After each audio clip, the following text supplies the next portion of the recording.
সুপ্রিয় শিক্ষার্থী, স্বাগতম HTML এর নতুন একটি ভিডিওতে। আজকের ভিডিওতে আমরা দেখব ক্লোজস্পান এবং রোস্পান সংক্রান্ত তথ্য।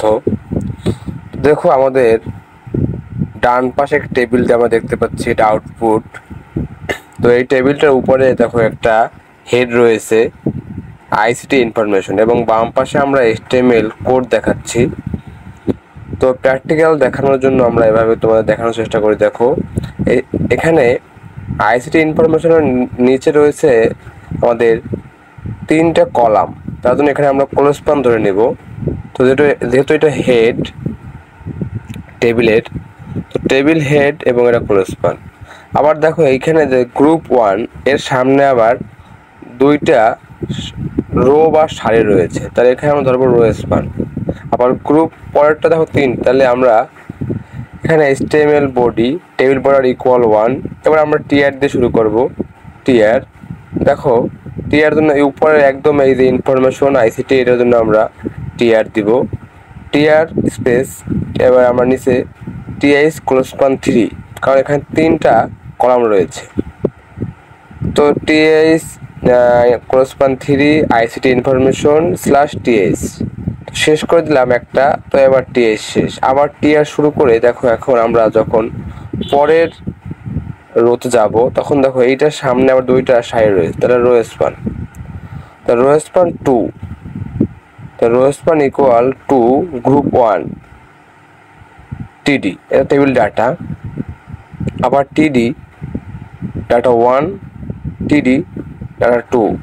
তো যখন আমরা শেষ করলাম একটা সারি, দেন আবার টিআর শেষ, টিআর শেষ করে দিলাম একটা সারিতে। যখন আমরা শেষ করব তখন আমরা টিআর দেব। তো ডাটা 2 শেষ হয়ে গেল, মানে টিআর একটা টিআর শেষ, মানে একটা টেবিল রো শেষ। এবারে আমরা পরের টেবিলটা রয়ে যাব। তো এখানে ডাটা 3 এবং ডাটা 4 এই রয়ে যাব। তো আমরা এখন দিব টিআর টিডি ডাটা 3 স্ল্যাশ টিডি ডাটা, আবার টিডি ডাটা 4 স্ল্যাশ টিডি টিআর স্ল্যাশ টিআর। তো এবার আবার দেখো, গ্রুপ পরেরটা গ্রুপ 1 দিলাম, এখানে 2 লেখা যাচ্ছিল আসলে।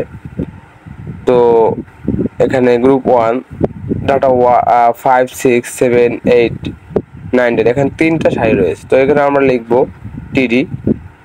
তো ভালো লক্ষ্য করো, তাহলে তোমরা পারবে। তো ডাটা 5 ডাটা 6 স্ল্যাশ টিডি, আবার টিআর স্ল্যাশ টিআর। তো এবার পরের ডাটা রোতে ডাটা 7 ডাটা 8, তো আমরা লিখবো টিডি ডাটা 7 ডাটা 8। তো এই ভিডিওটা তোমরা ভালোভাবে দেখলে তোমাদের ক্লোজস্পান এবং রোস্পানের সমস্যা আর থাকবে না আশা করি। তারপর তোমাদের যদি সমস্যা হয় তাহলে আমাকে অবশ্যই কমেন্ট করে জানাবে।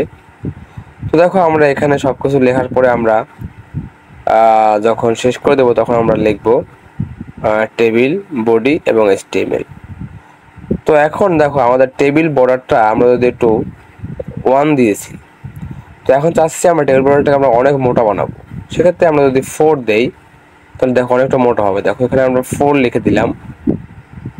তো আমরা যদি 4 লিখি, এবার আমরা যদি রিফ্রেশ দেই সেভ করে নোটপ্যাডে, এগুলো তোমরা কম্পিউটার থেকে বাসায় বসেও করতে পারো।